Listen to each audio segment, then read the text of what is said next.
Hello and welcome everyone for joining us for an evening with Nicole Byer. I'm Rakesh Satyal, the Vice President of the Board of Lambda Literary, and I'm thrilled to be your host tonight for another installment of Lambda Literary Does Pride, a series of readings and discussions with a few of our community's brightest stars. To see our full list of events, visit our website at lambdaliterary.org. Books have always been central to queer culture and identity, which is why I'm so proud of the work that Lambda Literary does. Many of you might be familiar with the Lambda Literary Awards, which celebrate the best LGBTQ plus IA books of the year. Since 1989, the Lammys have asserted the distinct value and power of queer literature. The Lammys are just one part of our work.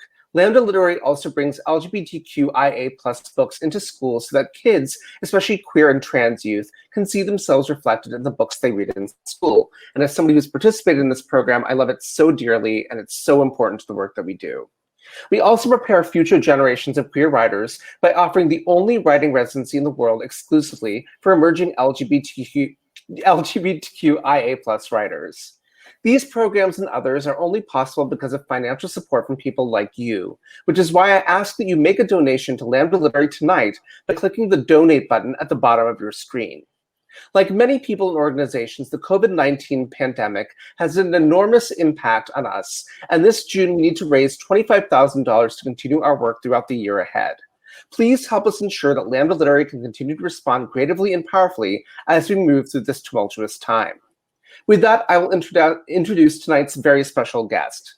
Nicole Byer is an actress, comedian, and writer. Her book, #VeryFat, #VeryBrave, The Fat Girl's Guide to Being #Brave, and on a dejected, melancholy, down in the dumps, weeping fat girl in a bikini, is out this month. She hosts the baking show Nailed It on Netflix and has a sitcom loosely based on her life streaming on Facebook Watch called Loosely Exactly Nicole. She also hosts a podcast called Why Won't You Date Me? So please help me in welcoming Nicole Byer to our program. Hi. Hey. And so Nicole's going to read. I'm going to disappear myself for a few minutes. So I will zoom away and then I'll come back on. So thanks so much, Nicole, for being here. And we look forward to your reading. Thank you for having me. So it's not a memoir. A lot of people think it's a memoir, but it's not. It is a self-help guide. That's why it says it's a guide. But I'm going to read you. This is called, it's just a tip or a trick. It's a trick number 1. Hey, little fatties, I'll let you in on a secret. A bikini doesn't actually have to fit your body the way you thought it would fit your body for it to fit your body. I know you read that and got confused. You're like, bitch, if it doesn't fit my body the way I thought it was going to fit my body, how will it fit my body the way you think it's going to fit my body? And I'll tell you something. We've all collectively read and thought about fit my body too many times. And your reward for reading and thinking about it is, I will tell you exactly what I mean. But first, I know, sorry, you should know this happens with clothing too. You think something is too small and then you don't even try it on because you've given up before you began. Now, this isn't a foolproof plan, but it has helped me in the past and the present, and it'll help in the future. And I can't wait to share it with you. I know you're now thinking, bitch, you're stalling. Give us the fucking bikini trick. But bitch, slow down. I have a word count I need to hit. So anyway, I was desperate. I was in a desperate need of a bikini with flames on it because I fancy myself a little bit Guy Fieri-esque. I like to call myself Guy Fieri or Gal Fieri because I think it's funny, but also I truly adore him. I once bought plane tickets to go on a date at Guy Fieri's airport burger joint, but that's a story for another time and another book. Anyway, I had a hankering for a flame bikini and to be #brave, and I couldn't find a traditional plus size one. A lot of plus size stuff I find is either too trendy or not trendy enough. Truly, it's devastating. I wanted a flame bikini, so I started to look at straight size sites. I came across a very cool blue, I think it's Machino. I don't know. It's a designer bikini with flames that looked airbrush on it. I quickly ordered it, and when it came, I was worried it wouldn't fit because I ordered their biggest size, a large. But my good friend Spandex came through for me again. Now, when you post your #brave picture on social media, you may get bombarded with comments trying to negate your bravery. They may say things like, that doesn't actually fit you.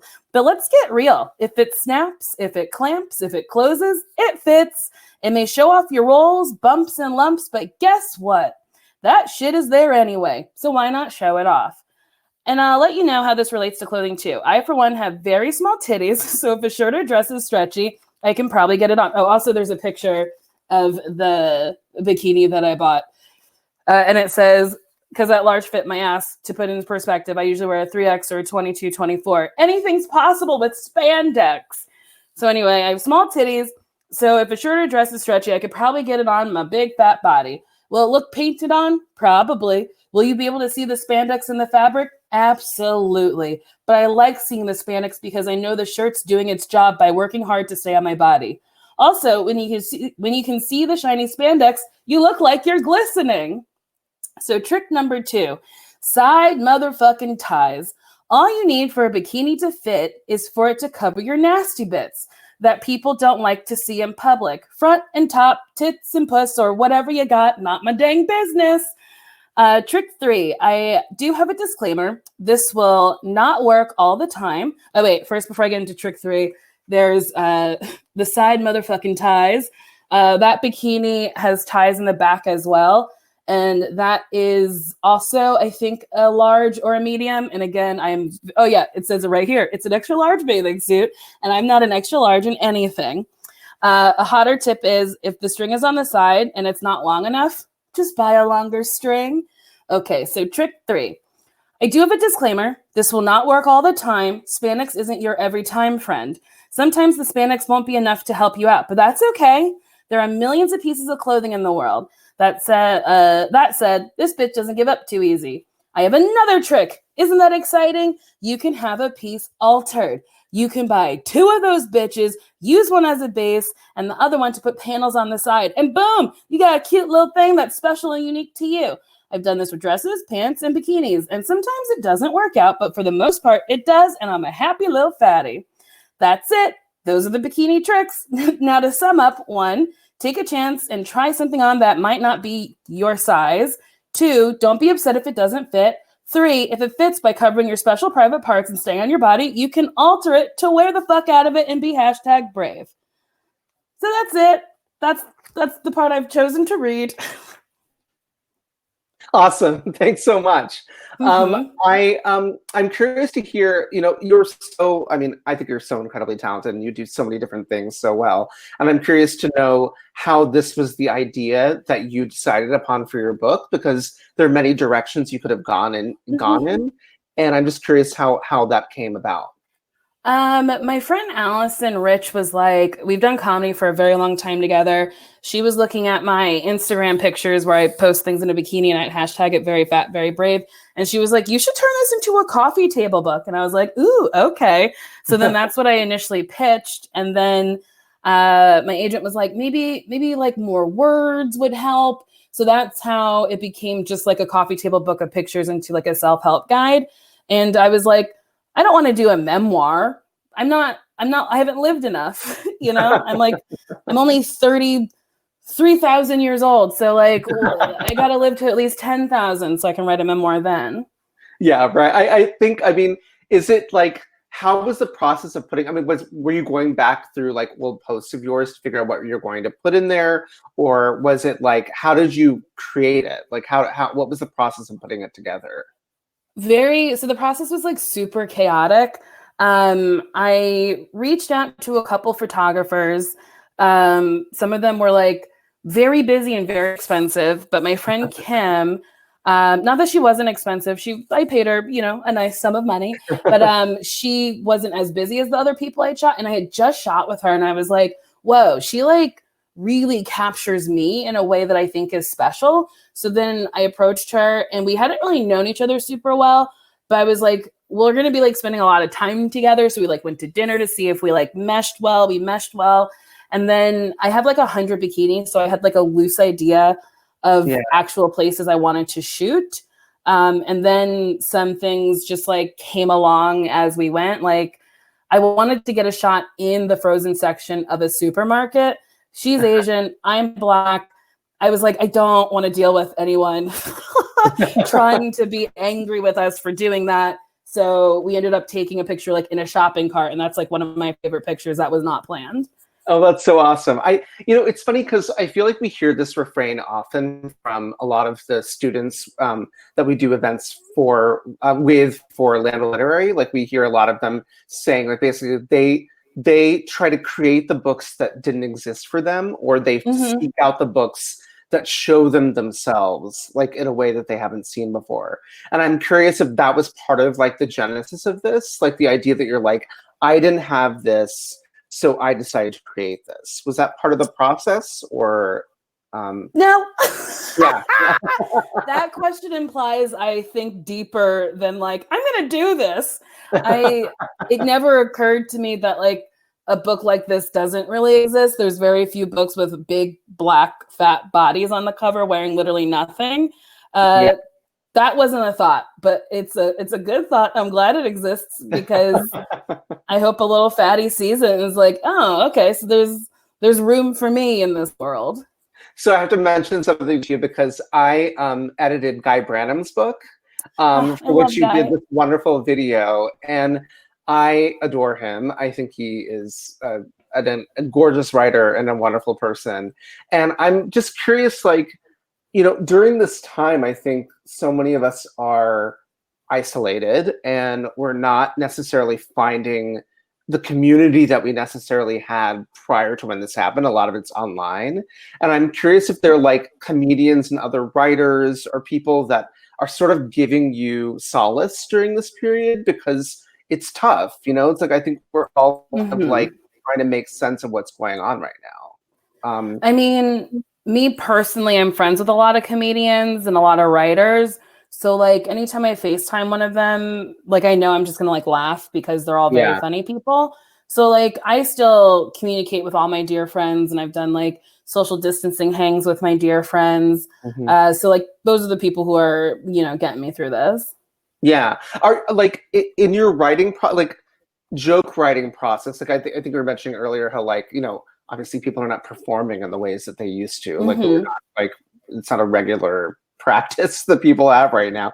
And like has that changed the nature in which you write or write jokes, or like how are you thinking about that process during this period of time? I'm not. Yeah. Okay. I have written literally two jokes since quarantine happened. But like Mm-hmm. for me, I write a premise, maybe a couple punches, and then I need to like get up and tell the joke so the joke can evolve. And Sure. to me, like, yeah, some comics are doing like Zoom shows, but for me, that's hard. It just doesn't compute in my brain because stand up is such a in the moment vibing off an Mm-hmm. audience thing. Right, of course. Are you? I'm curious to hear a bit about like what kind of reader you were growing up, like what like books spoke to you, and which ones sort of like formed your reading sensibility. Because again, a lot of the people that we do outreach to from the organization, it's a lot of younger, readers who are in high school, even younger, who again find themselves in books. And I'm curious to Mm-hmm.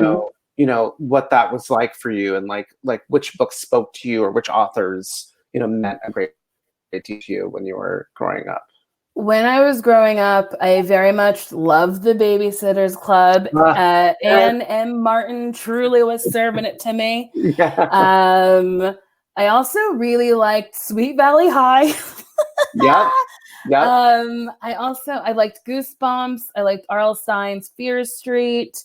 Um, I also liked Are You There, God? It's Me, Margaret. I read that a Yep. lot because it didn't make sense. I was like, why does she have a sanitary belt? What is that? What is that? Um, Also by Judy Blume, Forever. I loved that because it talked about dicks. And then I discovered VC Andrews, which was like Oh my real God. twisted. Oh, it's Discovered that in high love it. school and was like, good Lord. Yeah, those books. I mean, it's funny. When I grew up in like a rural town in Ohio, so like, and our like local librarian at our like who was our drama teacher, like basically there was like a protected section where they kept the B.C. Andrews books, and like Uh-huh. you couldn't access them. Like it was a whole thing. There was But another book. I think it's called The Swan. I wish I could remember it. I checked it out of the library like 100 times. But that was like another coming of age book. yeah, Did you ever read the Boxcar Children? Do you know those books? I tried to. I was not here for them. Yeah. I was like, I don't like these children. They can stay in the box and I don't ever have to hear from them. No, it's funny. I'm a fraternal twin. So like the fact that like my brother and I don't really look alike by like most standards, but in rural Ohio, Indian people, they all thought we looked alike. Sure. So yeah. Sweet Valley seemed probable in a place that actually wasn't possible. The whole thing. But that's like, and now, like, do you are there writers currently that you've been reading that you think like whose work has really spoken to you, especially during this time where we're all like cooped up and trying to, find something? Well, I like recently reread my favorite book. It's called Jemima J. By who's it by? I don't remember the author, but it's one of my favorite books. It like makes me feel like at home because I've read it so many times. I also reread like my favorite play. It's called Fat Pig by Neil Butte. Yeah, I've just been like rereading things because I've learned that new things give me anxiety sometimes when things are uncertain. So like I just do the things that I know. Oh yeah, I've been telling my husband how I've rewatched every episode of Top Chef this season like 5 times because I just need the comfort of like knowing who's actually in there. I mean, that's a question for you. Like, as somebody who worked a show that's about like baking and cooking, like, are there other shows like that you watch to center yourself? Are there like other, Yeah, I watch RuPaul's Drag Race at nauseum. Yeah. I just rewatched season 7, which is the season that everyone says is the worst. I beg to differ. It is a great season. Yes. Every challenge is an acting challenge, which is so funny. Yeah, correct. You get Jasmine Master saying cocoon. It's a great season. I think Violet is amazing. Like, I think her Instagram is unreal. Like it's, and she's a star, but you're so right. Like that was such an unfairly maligned season of that show. Yes. And I don't know why people say it's not good. It's so good. It is. I will tell you, I published Ross Matthews' book in February, and he is a delightful human being. And that book is so fun. But do you have any favorites on All Stars this season? I mean, I love Shea Coulee. Let's get real. She's incredible. And then I also love Alexis Mateo, and I love Jujubee. Yes. Oh, Jujubee is exquisite. So funny. What? I mean, yeah, I'm a huge fan. I'm going to pull up some of these questions that we're getting for you in our comments. So we have one from Allison who says, Aster, who is 9 and a fan of yours, wants to know, what is your favorite cake you ever tried? Like in my whole life? I think maybe whole life / show. So maybe there are 2 answers. Oh. Yeah. The ice cream cakes on Nailed It were the only edible thing I've ever eaten on the show. I think that's in season 4. And then my favorite cake I've ever had is a pound cake, like a traditional pound cake made by a Black woman with like real tiny elbows and like a big forearm. Another question from Milo. Do you have any public speaking tips? You amaze me every time. Ooh, public speaking. This is hard for me because I don't have a fear of public speaking. I just right before I get on stage, I'm like, what if everybody hates me? Before every time I get on stage, I'm like, this might be the last time I perform because everybody's gonna hate me. But then I go, well, I'll make the last time I perform the best time I perform. And then as soon as I get the first laugh, it truly like dissipates. But also, I'm a narcissist who loves talking. So like most comics you have to be a narcissist to be like, I'm going to go to a basement, get on stage, get a microphone with a spotlight just on me. Yeah. I'm going to scream at anybody who talks while I'm talking. It's crazy. Was that something from like when you were a kid? Like that was always the case? You loved performing. It was something you wanted to be doing. Yeah. Yes. I've always been a very loud child. Inside voice was a thing that was always said to me. But yeah, I've been performing since like high school. I really love it. And you were at UCB, right? You used to perform at the UCB often, Yes. right? Yeah. I still perform there. I mean, when they reopen, hopefully, Yeah. I'll still perform there. Yeah. But yeah, that's where I took classes in New York and performed in LA. And during that whole time, you were writing that whole time, right? You were like, when you were working were you writing shows and was that part of what you were doing? What do you mean? Like for television? Or I meant like, did you do stage shows or anything like that? Yeah. Like you were performing pieces. So like I was, I mean, I never did like a one-person show because I could never figure one out. But I like do other people's shows. I was on the sketch teams called Maud Night. I was on the improv teams called Herald Night. And then was on a team out here called Search History with like a bunch of people who work, like Betsy Sidaro, Darcy Carden, Drew Tar, like just so many great people. Allie asked, where do you get your fabulous clothes? Everywhere. That's such like people ask all the time, and I'm like everywhere. Like I said, spandex is a friend. I've got very small titties, so like if it's stretchy, sometimes I can get into like a large or an extra large. But truly, I just like I thrift a lot. Like a lot of my stuff is used. Yeah. There's this woman. Her shop on Etsy is called Shop Fatties. She specializes in plus size vintage stuff. So she shops for me sometimes, which is great. Very nice. I feel like my entire relationship with clothes has changed during this period. Like I'm like, how many I don't get dressed up. I don't really do any I don't go anywhere. Like has that changed the way in which you think about yeah, it's depressing. I like live in leggings and like a t-shirt and a sports bra and a bathing suit. Like that's just how I live right now. Like today I didn't get dressed up because I was like, it's only for a small amount of the day. Well, actually, that's why your book is so perfect. Like bikinis are such a worthwhile sartorial choice right now. Yeah, people should be wearing them more often. I'm going to pull up another question here. Have you gotten any dates since starting your podcast? Oh yeah, yes, I've been dating for a long time and have continued dating since the podcast started. My demographic isn't like straight men, so they have no idea what I do. You're dealing with more highly evolved people who actually know how to interact during the pandemic. I'm going to pull up another one here. 1 second. What are the differences? So Kyle is asking, what are the differences and similarities between your writing practice and your comedy stand-up practice? Are they one and the same, or was writing a book a different process for you? Writing a book is a fully different process because with stand-up, I can add and take away stuff. Mm-hmm. Like you don't know my script. You don't know my jokes. So if one joke that leads into another one doesn't land, I can skip that joke and go to a different one. Right. Or if one that I was worried about, I tee it up. They seem like they're hungry for it. I can leap into it. But like a book, you have to write everything in the book.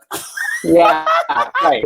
You know, you can't just skip things, which is like my editor would be like, my friend Madeline edited the very first draft, like my proposal. And she was like, what do you mean by that? And I was like, oh, this. And she's like, well, you have to write that. And I was like, yeah. It's so funny because I have this conversation with my authors all the time where I'm like, if you don't do the work, it's not done.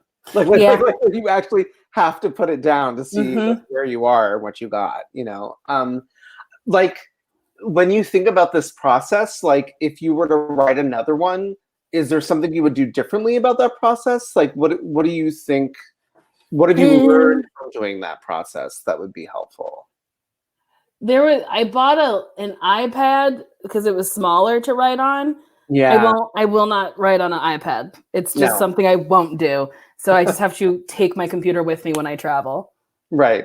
Yeah, you have to force yourself to actually put it down on the page. And then it's little and you're like, okay. And it's just easier to have a laptop. Yeah. How are you, I feel like this is a question I have thought about a lot.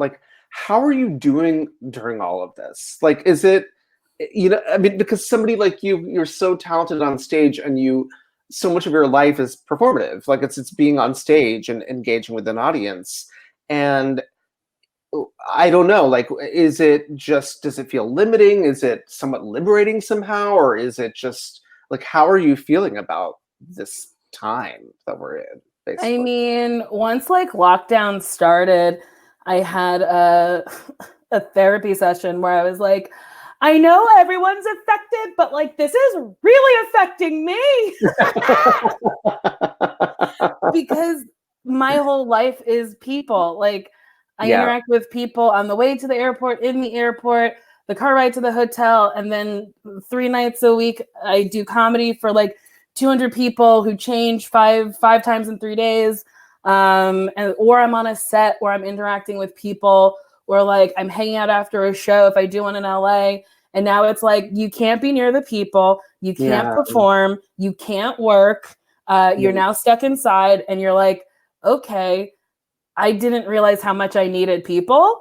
Right. And that was really difficult. But I'm also really lucky. I live with like another comedian. So like it's not dull, and we have like a good time. But yeah, being a people person and living in this world is really, it's hard.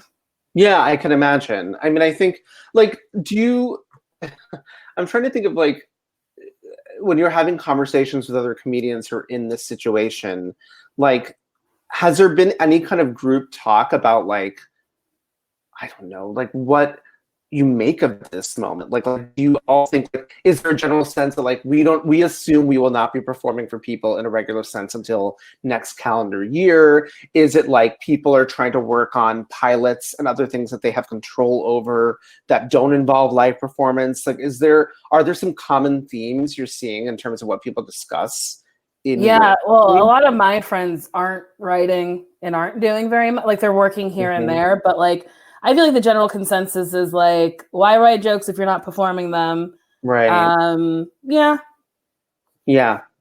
That's really tough. I think. Yeah, but then there's like other people who are, writing jokes, and there's some comics who are back to touring right now.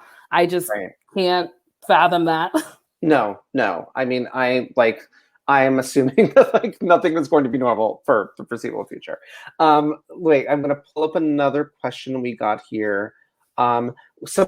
Kimberly asked, I love your quick wit. When did you realize that you could make a living as an entertainer? I went to acting school, and I always knew that like I would be a server or have a day job until like, had your big break or whatever. But like, I realized that you didn't need a big break to make a living is when I started doing like improv. And I was like, these people I see on stage are also like in commercials. And I was like, ooh, commercial work is a way to make money, to float for a little bit in between jobs. So truly when I started doing improv is when the realization hit that like, this is a tangible thing that I could do. And you went to AMDA, right? That was in New York? Sure, if you want to say the name. I like to call it Scamda. And wait, what shows were you in while you were there? Because you have to do a certain number of shows during the year, right? Like that you No. Okay. No. We never did a full length show. You just do like selected scenes for like agents. Oh my God, really? Wait, so what shows were you in high school? Were you in like I was in Godspell, The Laramie Project, Bye Bye Birdie, a weird play called Up the Down Staircase. We did selected scenes from Christopher Durang's short play, One Acts. I think that's it. And you you enjoyed acting, like that was the way that you got into comedy, like because you love performing. Yeah. Okay. Yes. Okay. And is that something that like, are you excited to do more acting? Like, is that like a thing that like you will be doing with greater frequency as time passes? I mean, yeah, I haven't stopped. Yeah, do you know something I don't know? No, you never did stop. I'm gonna pull up one more second. Somebody asked, are you planning to keep writing books? Are you working on anything upcoming? And are you focusing on other work right now? I'm not working on another book right now. I don't even know where I would begin with like a memoir or like a short essay book or whatever. Yeah, like I want this one to live for a little bit. Yeah. I mean, I have like a lot of things, a lot of coals in the fire, if you will. Yeah, sure. Yeah, Have like you ever thought of, I'm developing a couple things right now. have you ever thought of writing fiction? Oh no, that seems too hard to like create a universe and like remember shit that didn't actually happen to you. Just that's the editor in me to ask you that question. Another question we got. Let's see. Do you approach cake differently now that you've been on Nailed It? Do you still like it? I'm not like a huge cake person because I find store-bought cakes to be very disappointing. But who just made me a cake? Someone just made me a cake for my birthday. But yeah, I'll eat cake. I'll eat whatever cake you put in front of me. I'll at least taste it. I like the ice cream cake. Was your birthday recently? No, this was like a year ago. It made it sound. I truly made it sound like my birthday was yesterday. It was August of last year. Oh wait, almost a year ago. When's your birthday? August 29th, same day as Michael Jackson, but only one of us still celebrates, which is a joke that some people don't like. August 25th. August 25th. So you're a Virgo too. Well, here's a funny story. I didn't. Yeah, that's exactly. So I have a fraternal twin brother that I mentioned, and I never really related with being a Virgo. And then I realized that I came out of the womb before my brother, and I exhibit all the Leo tendencies, and he exhibits all the Virgo tendencies. It's a weird breakdown where it happened that way. I know. Interesting. Kind of bizarre. Somebody asked, is your book recommendation Jemima J, a novel about ugly ducklings and swans by Jane Green? Is that the book that you... Aha, okay, yes. And somebody asked, how do you select the contestants for Nailed It? I don't know. Yeah, sorry, that's probably not your... I don't know, I'm not in casting. I show up and I say words. Yeah, I don't know. There's I don't know who does the casting, but there's like a casting associate who does the casting. And if you want to be on it, it's naileditcasting@magicalelves.com is the email that you send, or the email address. Somebody asked, are there any authors, writers right now that you're obsessed with? What was the last great book you read? I mean, I truly have not branched out and read anything new in a while, but the last new book I read, so I started Kindred by Octavia Butler maybe like a year ago, and then I lost it at a beach, and then the dude I was dating at the time had it like on his bookshelf, and I was like, oh, can I borrow this? So then I finally finished it, and I really liked it. I really, really liked it. Like I went back and like reread some stuff. And then another book I just read that was a new one was Hunger by Roxane Gay. That one spoke to me on levels that like were truly, it felt like she wrote the book for me. I loved it. Oh my God, yeah. Have you read Tananarive Due? Do you know her? She wrote a series of like vampire novels in, I want to say in like the aughts, but they're really My Soul to Keep and My Soul to Take. They're really amazing. But if you like Butler, I would highly recommend her books. What is it? I'm going to write it down. Yeah, Tananarive Due. It's TANARIVE, and her last name is DUE. But I feel like if you really enjoyed Octavia Butler, you would really enjoy her work too. I'm just pulling up. Somebody asked, did you have to struggle at any point to arrive at a fat affirming place? I guess that's also like a hard question because like I have ADD or ADHD. I don't know which actually one I have, but I just don't like really harp on things for a very long time. And like, yeah, I'd be like real sad that like I was fat or whatever. It was mostly like growing up, and it would only really happen when I was like near a thin person. But like when I was home alone, I wasn't like sobbing in the mirror.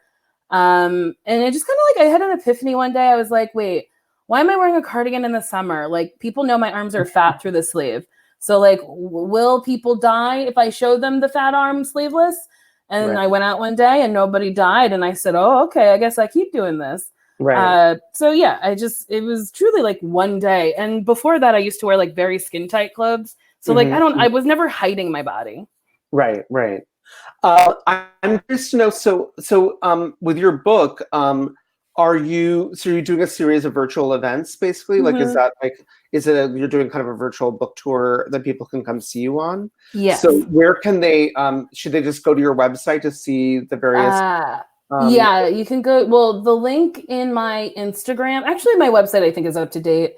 That's NicoleByerWasTaken.com because mhm. NicoleByer.com is taken. Uh, or the link in my bio of my Instagram or my Twitter. The next thing I'm doing is a Strand. It's through the Strand. It's tomorrow. It's at 4. It's moderated by my best friend, Sashir Zameda. And 10% of the proceeds will go to Black Lives Matter. So that's the next one.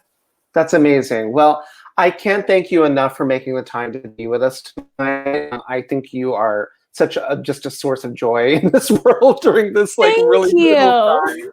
And I really hope everybody will buy Nicole Byer's book. And please donate to Lambda Literary. The work that we do is really vital, and we definitely need people's help during this time. We're trying to really reach young people and queer people of all ages. And Nicole, thank you so much for being with us. Again, lambdaliterary.org is our website. Please buy Nicole's book, and thank you so much again for being with us. Thank you. Thank you so much. Have a Okay, good take night. care. Okay, you too. Bye. Bye. Bye.